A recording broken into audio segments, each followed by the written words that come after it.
Thank you so much for joining us for this live webinar where we're looking at BRICS, we're looking at South Africa's position in BRICS and how we can leverage that position going forward to really spur growth in South Africa and of course across the African continent.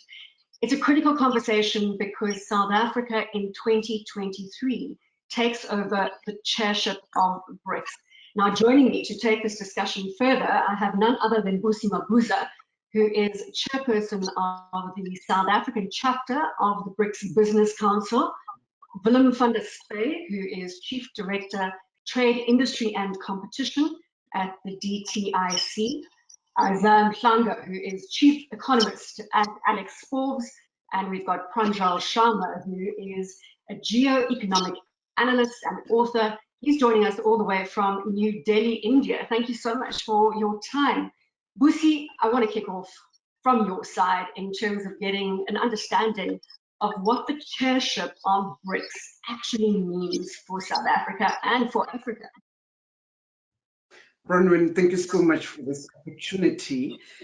Very exciting time for South Africa to be taking over as chair of such an important and such a formidable global structure.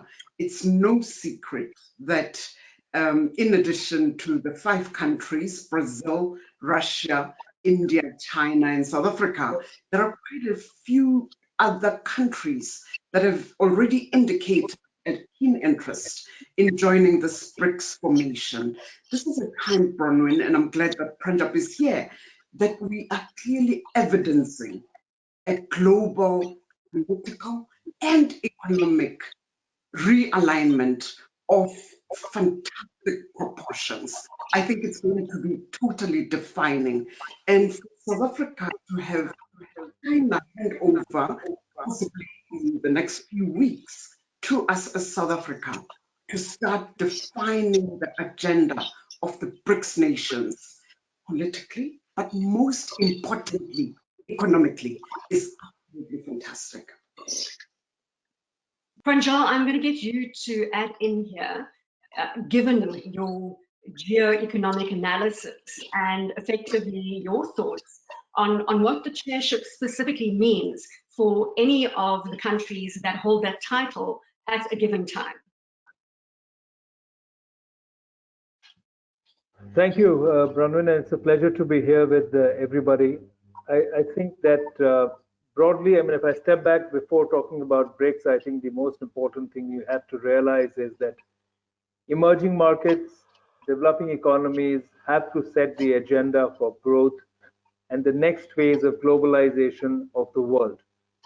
In the last 45 to 50 years, I think the agenda, the standards, and the framework has been set by the Western countries, which have in many ways benefited them, in some ways benefited the rest of the world. But if I were to look at the ratio, I think the most of the benefits went to them because it was their set of rules that decided everything. Today, if you look at the center of gravity of the economy, the global economy, it has shifted very clearly to emerging economies. This is where the consumption is, this is where the growing populations are, this is where the innovation is, and this is where the most need for development and growth is. This is where we need to bring most people out of absolute poverty to improve the quality of life. And therefore, I think it's important that we take the stage, we take the world stage in terms of driving the agenda. And I think BRICS is a very important element of that agenda. And therefore, South Africa taking over in 2023 should bring in the perspective of a continent which has such a number of countries with such diversity. There is a lot of responsibility on South Africa on this front, because we've often seen that the developed world has tended to ignore what has happened on the continent. South Africa has grown despite odds, and therefore I think it's time for South Africa to be the pivot in BRICS as leading the charge for developmental, economics, and growth-oriented agenda. Willem, coming from a Department of Trade and Industry perspective here, Well, thank you, Bronwyn. And I think both Busi and Panjal has indicated the critical point that we are in terms of the global dynamics, the global economy from a geopolitical perspective. So I think it is also very opportune for South Africa to be chairing in 2023, particularly as we see that we're getting a lot of implementation and development with regards to the AfCFTA, the African Continental Free Trade Agreement, which, as you know, has, for example, started operating on the 1st of January this year, and there are more and more elements of it which are being implemented as the negotiations are finalized. And the huge opportunities that present in linking that with the more geopolitical elements of it becomes, I think, a very important for us. And I think it's also important to remember the key deliverables that we found in previous years that when South Africa has chaired. If you, for example, look at our first chairing in 2013, that's at that conference where the new development bank feasibility was launched, which has become a reality, as we know. It was also the declaration for the BRICS Business Council to be established during that time. Also, we agreed on the contingent reserve arrangement, where we look at liquidity issues. And I think through the subsequent chairing of the BRICS events and the summits, we, for example, really started implementing those elements, and those are a reality now. So I think, again, it's an inflection point in terms of what we can do in terms of the broader BRICS framework at the time when there's these geopolitical dynamics, but also now bringing in the AfCFTA and linking that with BRICS. So I think it's a very opportune time for us to really start looking at some of the practical issues and opportunities that we can drive the agenda. And I suppose, Isaiah, that's what you're looking at as well, when you look to the future and say what opportunities are there to really spur South Africa's growth. This could be a significant opportunity, especially, as Willem says, if we look to leveraging the African Continental Free Trade Area.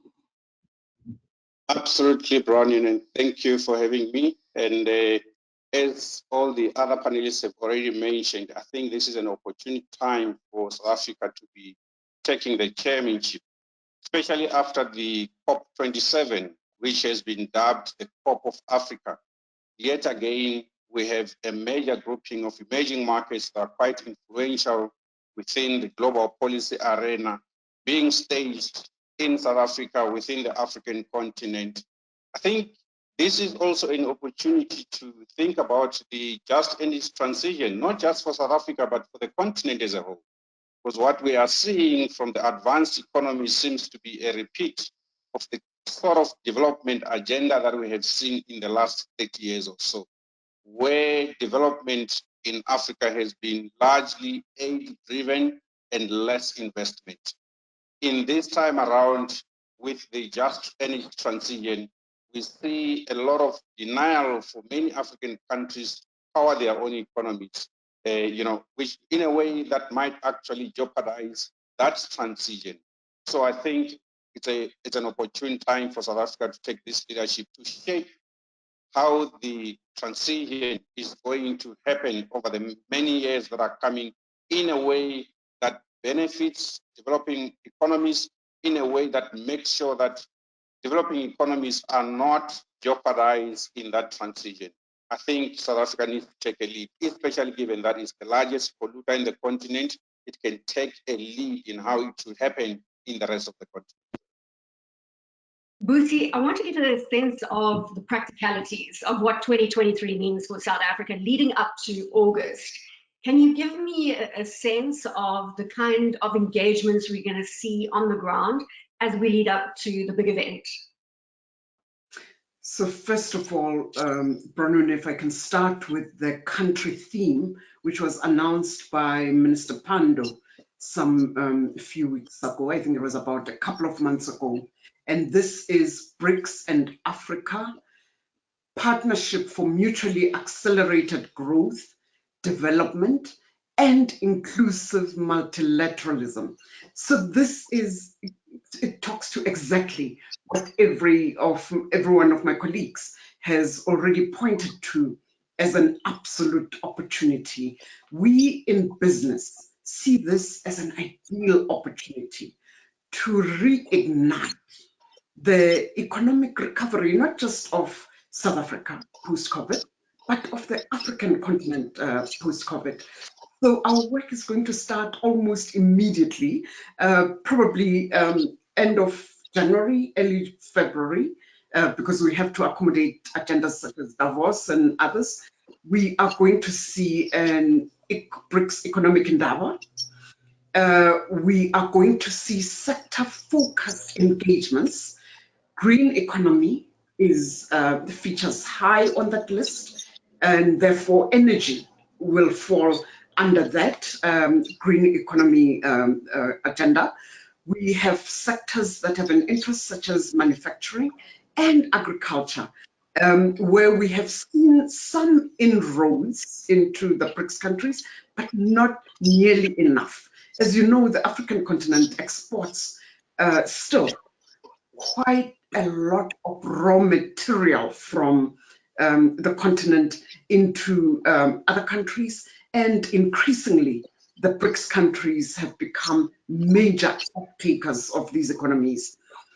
There are major developments that we've seen from the BRICS countries in terms of electrical vehicles and other new energy technologies. We believe this is an opportune time for us to say, please come into our respective countries. We've got the raw materials. Come and place yourselves here in order to beneficiate and then export together with us. Finally, tourism, a sector that is so important for job creation, but also because the continent is just so rich in terms of cultural and natural beauty, we believe will be absolutely critical. We're very excited, if I may say, as I conclude, Bronwyn, that this will be the first time since 2019 that the BRICS partners will be meeting in person.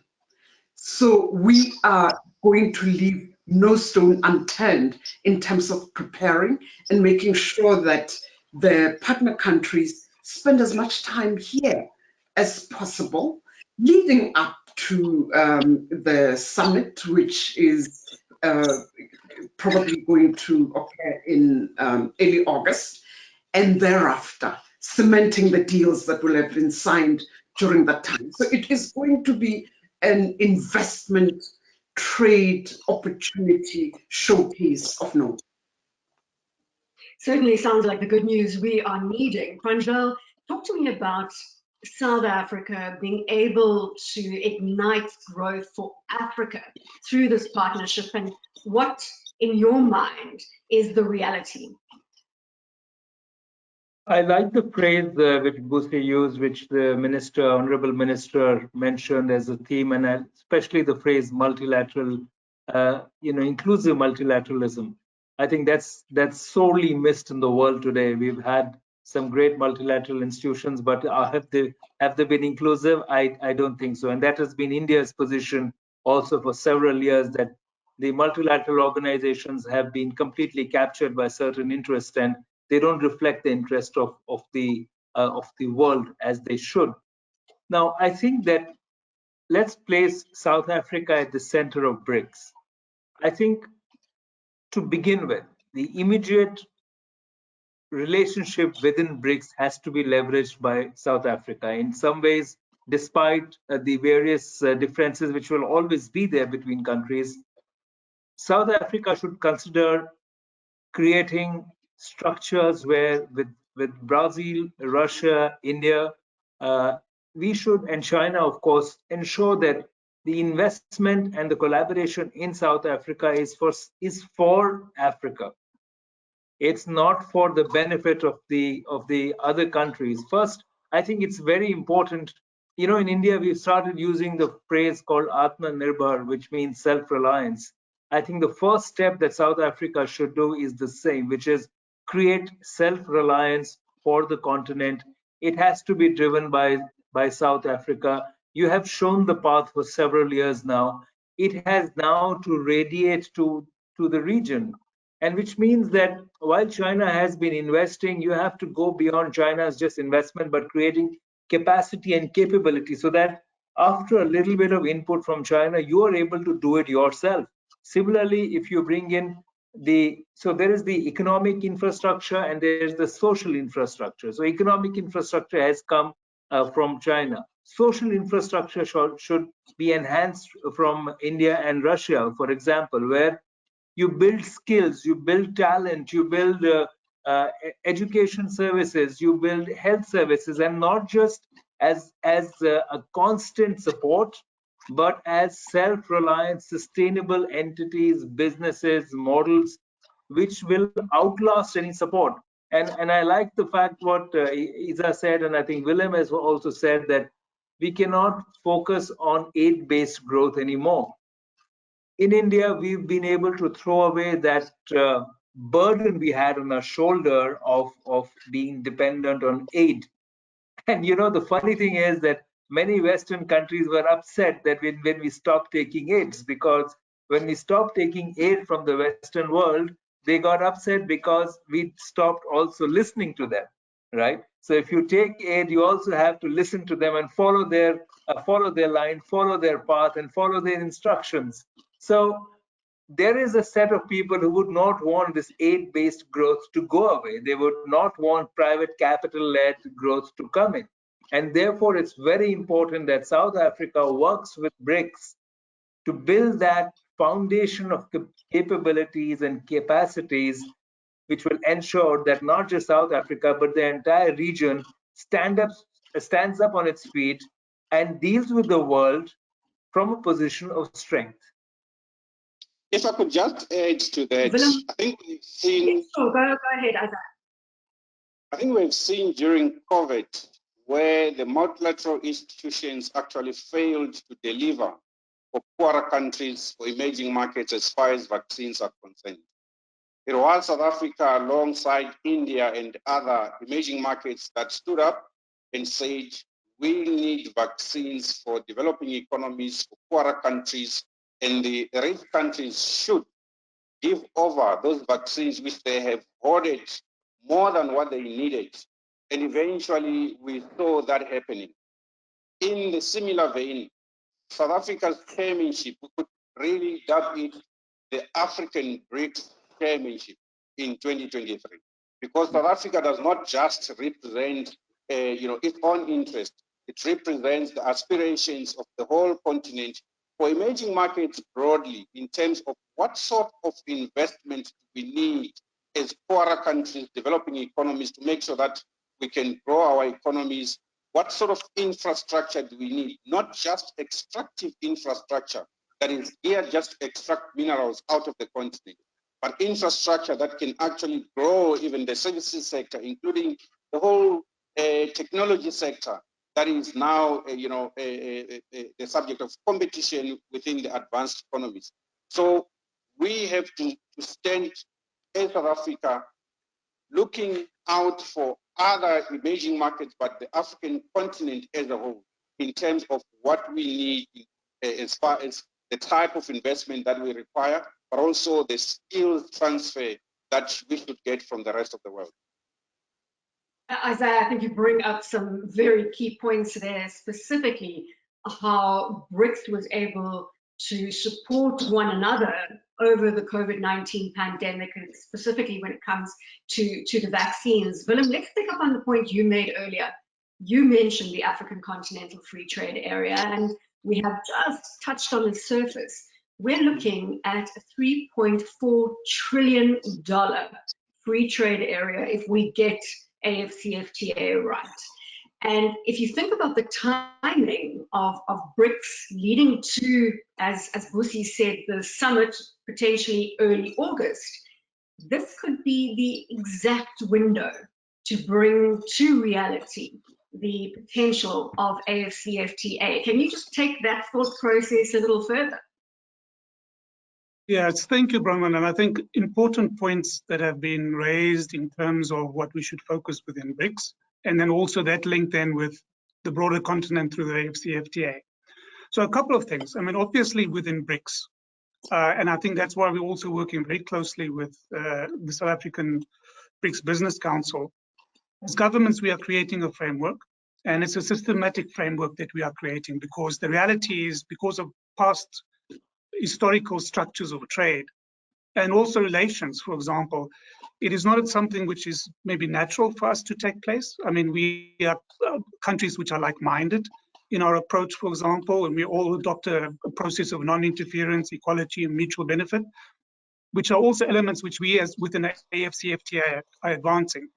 But as we're developing those broader concepts, and there's the three pillars that we're looking at, when it's political and security, there's economic and financial, and then also the social and people-to-people aspects. That's within BRICS that we are trying to build those three pillars, which again has a mirror of what we are trying to do within the African Continental Free Trade Agreement and within AU as well. So those elements are important as in creating a broad framework.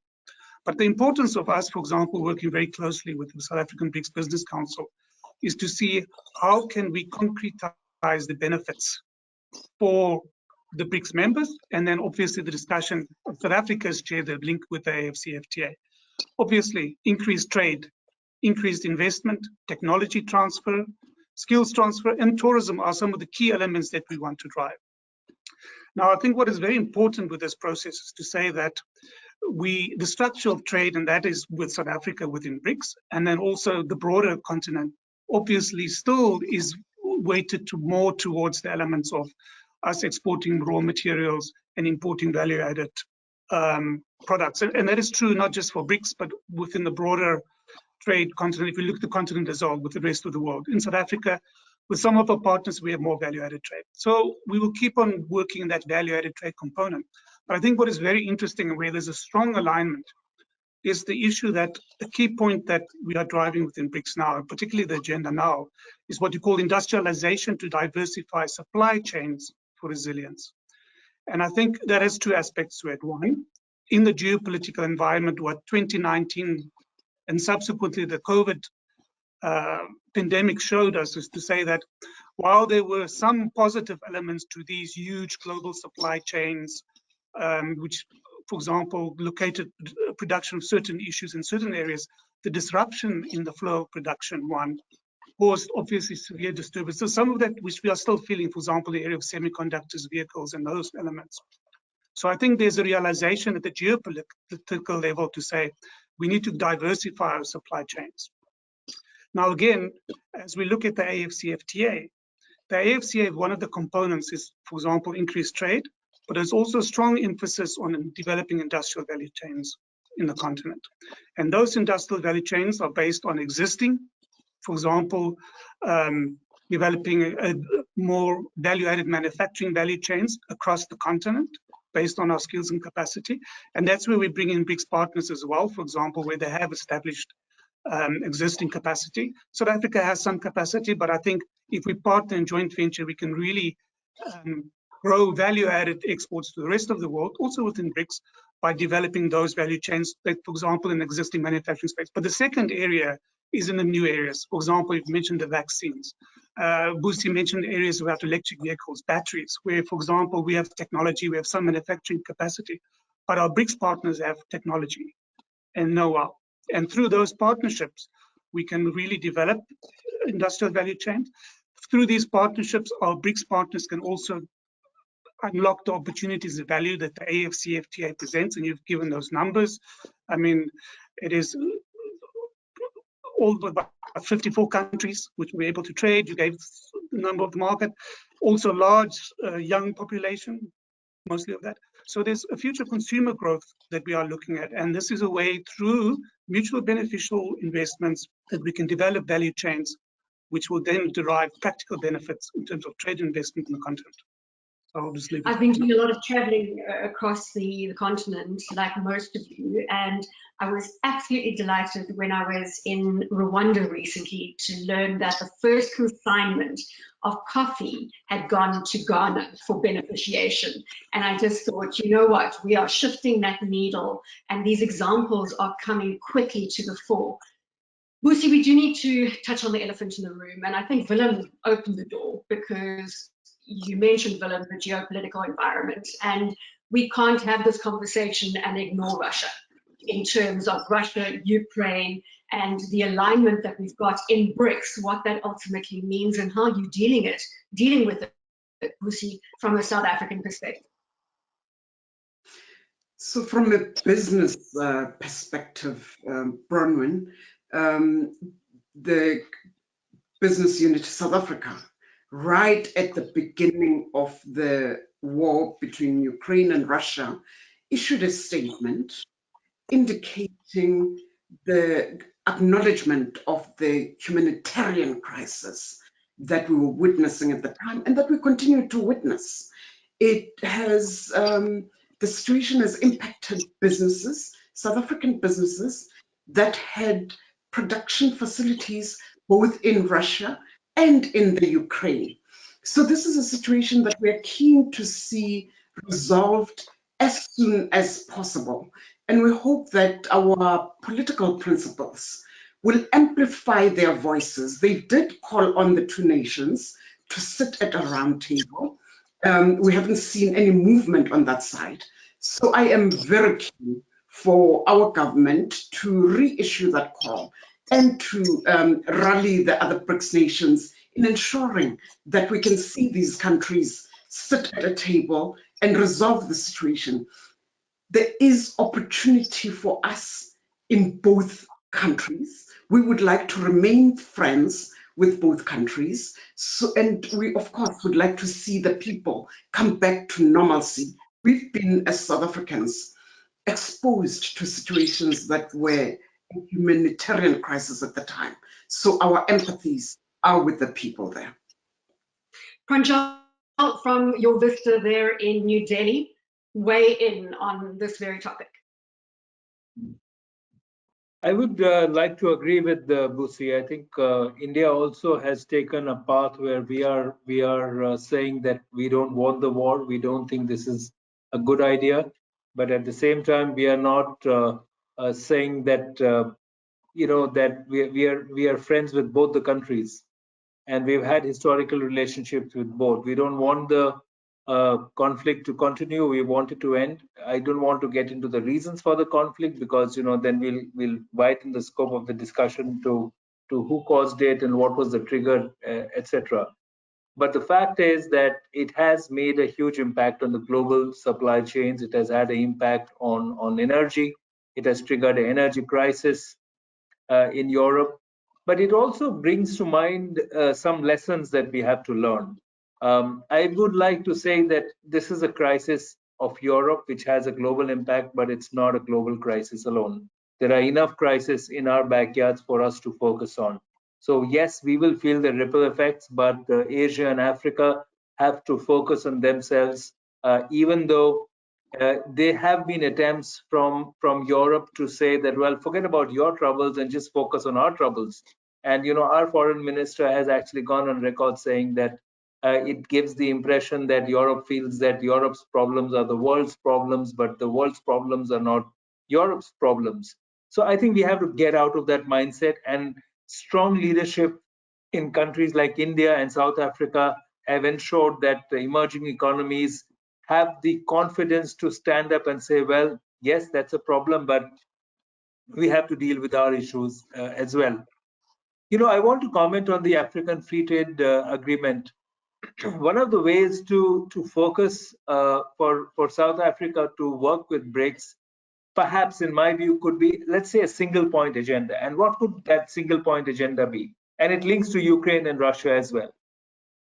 The continent led by South Africa with the support of BRICS should just invest $1 trillion in continental logistics connectivity. Whether it's railways, whether it's roads, whether it's ports, you have a fantastic coastline, you have terrific land, arable and agriculture produce, and it's just lying waste. It's easier to export than to ship it internally. Again, I can tell you that there are many countries which have gone through this cycle. India used to have the same problem. We used to make a joke. It was a dark joke that it was easier to import coal from Australia to India than to take it from the port to inside where the power plants is, in terms of cost as well. If South Africa were to work with BRICS to say that, look, let's invest in infrastructure for logistics, your free trade agreements is automatically, it's a winner. Because what is the biggest hurdle to free trade? It's not just customs duties, but it's the cost of transfer of goods. So I would like to suggest that this is the way to take it forward and make sure that the BRICS community commits itself under South Africa's leadership and guidance to invest in logistics in Africa. That will pave the way for an explosion of economic growth. You've actually given me, I don't know how to describe it, but I think a shiver down my spine of excitement, because that is the best starting point that I have heard. I mean, we talk about the free movement of goods, services, and people, and I just logistically look at the fact that last week I flew off the continent to Doha and then back onto the continent to get to Morocco. When you say let's invest in this infrastructure to create the reality of the free movement of goods, services, and people, I mean, maybe, Isaiah, that is the singular focus. If that is what we achieve out of our chairship of BRICS, that could ignite this growth that we so desperately need for South Africa and for the continent. What do you feel about that? I absolutely agree, but I think the economic relevance of BRICS has not yet been reflected in the political power to change global institutions. And that's one aspect where we might need to see efforts being put. For instance, the EU is represented in the G20. The African Union is not. Yet it has 1.4 billion people. I think it is a mistake for the global community to actually not recognize that fact and to leave 1.4 billion people not represented in a global forum that determines how their future is going to look like. Unfortunately, South Africa, alongside all the other members of the BRICS, are part of the G20, and as a bloc, they can lobby to make sure that Africa as a continent through the African Union is included in the G20 to make sure that Africa contributes as a bloc to how global multilateral institutions shape policy in the future of the world. Particularly as we move into all this, greening of the global economy, which will come with carbon taxes, and of which we know most African countries, they still depend on sectors that are heavy polluters, which means they will be on the receiving end of carbon taxes in terms of exports. So it's quite key for BRICS to lobby to make sure that that trade policy is implemented in a way that does not disadvantage poorer countries, and in particular, those that are on the south of the globe. Willem, if you can just add to what Isaiah is saying there in terms of our understanding from a Department of Trade and Industry and commercialization perspective, how that engagement is going to happen pre-BRICS with African countries that need to be represented at the forum here in August. I think, Bronwyn, you raised an important point. If you look at each one of the sessions where South Africa chaired, the Africa agenda was very critical for us. So, for example, if you look at the theme for the first 2013 summit that we hosted, it was called BRICS and Africa, Partnership for Development, Integration, and Industrialization. The second summit, which was the 10th BRICS summit that we chaired in 2018, there was again BRICS in Africa, collaboration for inclusive growth and shared prosperity in the fourth industrial revolution.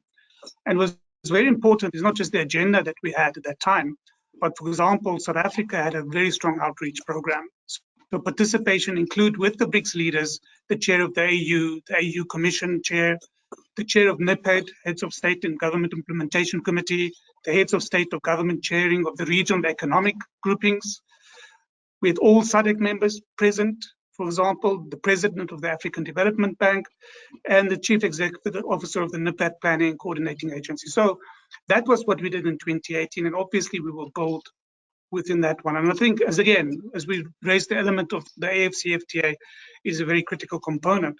And I think just also to touch on the issue around infrastructure. I think our view is to really implement the AFCFTA. You need 3 legs which need to be implemented. One is increased trade, obviously. That deals with tariffs and non-tariff barriers, for example, which the AFCFTA addresses. The second element is then, for example, industrial value chains. And then the third element is the issue around infrastructure. And I think these are all critical components, and I think we've also been talking to them about them in isolation. But the element as well is to say that for the AFCFTA to be implemented and for the BRICS benefits to be really felt amongst BRICS members and within the African continent, it needs to be a partnership between business and government. The issue around infrastructure is, yes, there's a strong component which government must play a role, but there's also what role does private sector play in the infrastructure itself. But also if you bring these 3 components together, if you build infrastructure around an industrial value chain, link that to trade, then the sustainability of it becomes obviously much more stronger, as opposed to just randomly building infrastructure for the sake of infrastructure, which is required. Obviously, we're aware of the challenges in the continent, but it's about linking these 3 around tangible economic opportunities. And I think the benefits of the continent for our BRICS partners, and also the benefits within BRICS itself for South Africa, is really about the practical implementation of it. And I think that's, again, to re-emphasize our close partnership with the South African BRICS Business Council, is really to say, at the end of the day, how do we work with business to really implement and take use of those opportunities? As government, we create the framework, we can facilitate, but at the end of the day, BRICS must make sense for the BRICS partners, it must make sense for the African continent, but ultimately, it must make sense for business, because that's where the implementation takes place to a large degree. And Bronwyn, if I may, Lucy, go ahead. Remind us that infrastructure is actually an enabler to the 2 components that Willem referred to, which are trade and industrialization. So it is critical that we focus on infrastructure. And I'm so excited that Punjab has given us a kickstart and said logistics is a great place to start. South Africa would benefit immensely. We know how our own internal infrastructure requires so much investment just for us to get goods from one node to another within the country, but also across the short borders into Botswana, into Namibia, and so forth. So if we were able to focus on that, the opportunities would be absolutely amazing. There'd be lead opportunities for big and small and medium enterprises. And of course, there would be downstream opportunities for everybody as we move and shift goods along. So I'm very excited about that. Isaiah, we know that the situation is now worse on the infrastructure funding gap post-COVID-19, and we're looking at, depending on what source you quote, infrastructure funding gap of between $120 billion to $180 billion on an annual basis. So there is a lot of ground that we need to make up here before we can actually catalyze to where we were pre-COVID-19. And I suppose that the discussion here about private and public sector is critical to see that cooperation. This is not something that we don't discuss all the time, but perhaps the urgency now in this post-COVID-19 reality for us to play catch up is something that we need to address head on. Isaiah? Absolutely. It is something that needs urgent attention. And I think within the South African context, we have seen the FSCA, which is the Financial Sector Conduct Authority, which has amended Regulation 28 alongside the National Treasury to make sure that infrastructure as an asset class is recognized separately, which means the pension capital of pension funds and provident funds and retirement funds can actually invest in infrastructure, which from an investment perspective makes a lot of sense because it's inflation linked, which means it can provide the protection that retirees require from inflation, but it's also pensioned because this is a retirement funding, which is exactly what we need to see across the board within the BRICS countries. That patient capital being redirected to investments in infrastructure which can benefit both the investors, which are the retirees, but also the countries within which the infrastructure investments will be made. And I think we have already demonstrated as a country to say infrastructure is critical for growth, but here is how we are modifying the investment landscape to make it easier for private sector to participate in the infrastructure investment. Pranjal, right in the beginning of the conversation, you spoke about the fact that India had become less and less reliant on aid. And I think the point was made by the panel that we don't want aid-related growth. Can you give us a sense of, because this is, we talk about the enabling environment that government needs to create, and then private sector will come to the party once you have certainty of rules, once you have a clear roadmap. Can you perhaps talk about some of the lessons from India that we will be able to immediately bring to the map when we engage in this BRICS grouping here on the continent?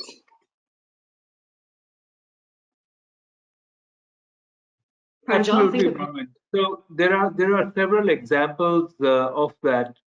If I were to look at highways, we have we have brought the private sector to come into partnership with the government, because obviously capital is in short supply for the government as well. But we have leveraged public-private partnerships in many different ways over the last 20 years. Some grand visioning also happened. In about 20 years ago, under the Vajpayee government, a golden quadrilateral project was launched, which meant that the four corners of the country would be connected in a quadrilateral highway. So it connected all the states, which were, of course, the highways are running through it. So it was not about connecting one city to the other or one capital to the other. India, as you know, is a federal structure. We have 29 states, and each state has its own political structure. It's very federal and independent, and sometimes chaotic and quite confusing. However, we were able to have the National Highway Quadrilateral Project, which picked up pace and momentum. It went through its own crisis. It came down and went up, but it created the vision for the country to work towards. We went through several models of public-private participation, and now we've come to a level where we know how it works. It's not easy for sure, but there was a very clear goal, and we have worked on that goal, and now we have a fantastic goal. For example, we've said that we'll build 50 kilometers of highways every day, and that is on track. It went down to 20, some years it went down to 15, but it's come back again. And now all the state governments, from the ruling parties to the opposition parties, have now agreed that yes, it makes sense. Second was to have internal highways within the states. Now let me come to airports. Now airports, we have privatized many airports. We took greenfield land parcels and made companies bid for it and gave them a complete turnkey project. We got global companies and airports like Zurich Airport, etc., to partner with Indian companies and build airports. Now if you go to Bangalore, Hyderabad, Mumbai and Delhi, we have completely new airports that they're expanding even more with 20 million, 30 million annual capacity of passengers. The models were also very interesting, and some of them have evolved. So I'm not saying that the model will be perfect from the day one, but you cannot wait for the perfect model either. So land parcels were given, airport itself does not make money, so there were separate lands which were given. So in Delhi, for example, the company which developed the Delhi Terminal 3 was also given a land parcel near the airport to monetize. And there we have built an aero city where about 20 hotels have come up. So the company which has built the airport is also earning money from the hotel's revenue, which has come up in the aero city. The point is that all of this was, mostly private capital money. Government, of course, provided some funds. There were joint ventures, there are various seed funds. Some multilateral agencies also chipped in. IFC had a role to play in many projects like this. The point is, you have to have a goal. You have to say Dakar to Djibouti has to be connected. You have to say Cairo to Cape Town has to be connected, and then figure out what to do. You'll have to experiment, but because this is between countries, of course, there will be another layer of complications, but there is a wonderful body called the African Union. And African Union is becoming stronger by the year. And I feel that if we can bring different and innovative models of public-private participation, investors from across the world will come in, because today the growth is in our continent of Asia and the continent of Africa. The European continent, the Americas are completely saturated. This is where the growth is, and therefore we have to bring in new ideas, new models to make sure that this investment in ports, airports, railways, roads make the ignition that Africa really needs. So Willem, earlier in the conversation, you set out the trade tariffs, the industrialization, and the infrastructure as the 3 points that effectively need to work together. Are you happy with this thinking that perhaps we elevate infrastructure to the first point and then it ties in terms of the tariffs, and it ties in terms, or maybe the industrialization and then into the tariffs? What is your thought around perhaps the subordination of the other two and the elevating of the logistics and infrastructure for this BRICS summit, which is upon us, and collating the mindset and the money around that goal? Well, I think that's an important point. I mean, again, you raised the issue of the funding gap around industrialization. I think some analysis have also shown that, as you said, $175 billion a year gap between that. And one should also remember that post-COVID-19, many governments across the world have a very high debt burden because of the responses that was required. So again, the point of the critical role that government must play, yes, but this partnership with private sector, private capital to build infrastructure is very important. And I think the issue is to say that that's a discussion that I think we will also have with the South African BRICS Business Council, and also as part of their outreach to the continent to say, do we front load infrastructure or do we have a complementary approach between the three? And I think why it's also important to always look at the three components is because if you're going to bring in private sector and you're going to bring in public-private partnerships, as Pranjal indicated what happened in India, that needs to be linked to some kind of a industrial value chain somehow, because there needs to be a flow of goods, and it needs to be linked to trade to somehow also make the sustainability of those elements more practical in a large degree. Because again, if we take that many governments globally, and it's not just in Africa, deals with these high debt burdens, the issue is to say that how do you find that balance between all of the players to do that? And again, infrastructure obviously is a point of discussion. And again, the element is going to be said, where do we find particular projects on the continent? I think what is very important to also remember is that within BRICS, we all have our industrial development agencies. We've got some of our infrastructure development agencies. We've got the New Development Bank, right? Which is also there, which is up and running, which is actually looking at larger projects at the moment. Then we also have, for example, in South Africa's case, we've got the Export Credit Insurance Corporation, which have this unique capacity that it's taking political and commercial risk for projects globally, but they have a strong focus on the continent where they're able to manage those. And again, those are built around particular projects, whether it's infrastructure projects or trade projects or investment projects. So the thing is to say that if one can leverage the various BRICS countries, their agencies, it will also make it much more manageable, some of these projects, because you manage the risk around it and you also spread the risk amongst the different parties. So I think, yes, infrastructure is definitely a point, but I think we will have the discussion with the South African BRICS Business Council and also with our outreach program on the continent to say, do we focus on that or do we focus on all three? And again, all three, how do we link those challenges to the AFCFTA? May I just add one point to what Willem said? there is a huge opportunity here. And with due respect to China, China has been the factory of the world for several years now, but there is a crisis in China. We have to recognize that as well. Apart from the COVID crisis, the fact is that the world does not want to be over reliant on just one region for manufacturing. And you see that because if that region goes into some kind of a problem, then the entire world gets impacted. So therefore, the biggest investors and manufacturers of the world are now looking to de-risk themselves from a single location for manufacturing. Some of that benefit is coming to India, some of that is going to Southeast Asia, some of that should come to Africa.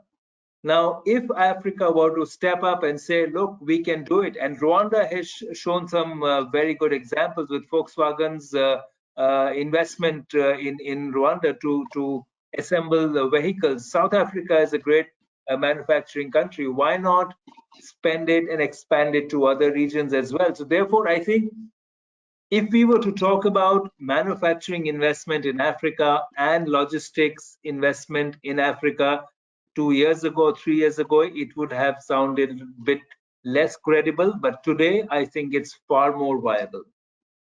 If I could add to that. I'm mindful of the time. Yes, Isaiah, absolutely go ahead. And then I'm going to small businesses. Busi, I'm teeing you up for that because we cannot leave small businesses out of this equation. Isaiah.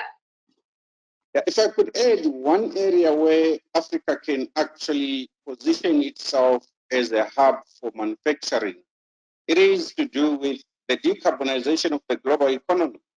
It cannot happen without the minerals that are on the African continent. But so many often we see the raw materials being shipped out of the continent to develop all this technology that the global economy requires. That's where we can position ourselves to say, private investors, come to the continent. We do have the minerals, manufacture here on the continent and create jobs, reduce poverty, because it's actually cheaper for you to do it here if you actually are manufacturing at the site of extraction of the minerals. So there are a lot of economic benefits to doing that. We just need to stand on one voice and actually position ourselves as the next manufacturing hub as far as the decarbonization of the global economy is concerned. And coming out of COP27, you're absolutely right. That is a theme that we should run with, the decarbonizing of the global economy. Busi, mindful of the fact that we've got 8 minutes or 7 minutes left of this discussion, and small businesses are critical to economic growth going forward, entrepreneurship. And I suppose I want to get a sense, I've asked you this question before, as to how small businesses are going to benefit from the BRICS grouping, and specifically what plans you have to make sure that this is inclusive of those entrepreneurs that would really like a leg up as well, if there's one to be had from this relationship.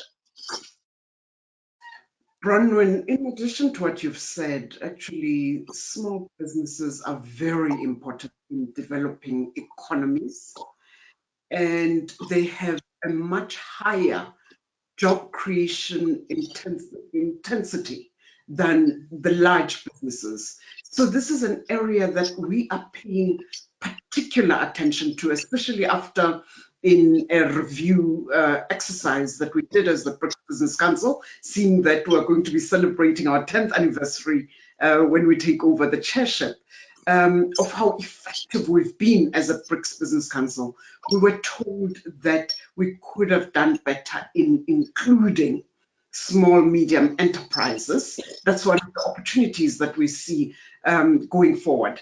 I personally am very excited that our counterparts at the BRICS Women's Business Alliance, which was launched in 2020 under Russia's chairship, which South Africa wants to elevate this year as we meet in person, that particular structure has adopted the agenda of small and medium enterprises. And I'm excited because women bring a unique energy in terms of delivering. So I expect that we'll be seeing fantastic delivery for small and medium enterprises as we go forward, but also in the African continent, a larger proportion of small and medium enterprises are actually owned by women entrepreneurs. So this makes absolute sense that our counterparts at WBA are going to be running with that agenda, hand in glove with ourselves, of course, as the BRICS Business Council. Now, where do the opportunities lie? I think across the spectrum. If one looks at India as an example, be it in technology, be it in textiles, be it in manufacturing, you find small and medium enterprises there producing quite effectively. Tourism is totally well positioned for small and medium enterprises. But I believe also that as we look at the large projects, be they logistics, be they energy, we should carve out opportunities, just as South Africa did in the Renewable Energy Independent Power Producer Procurement Program. There were opportunities that were carved out, especially for small and medium enterprises, not just in terms of supplying or taking, but also in terms of implementing some of the smaller projects themselves. So we have examples galore that we can use as templates going forward.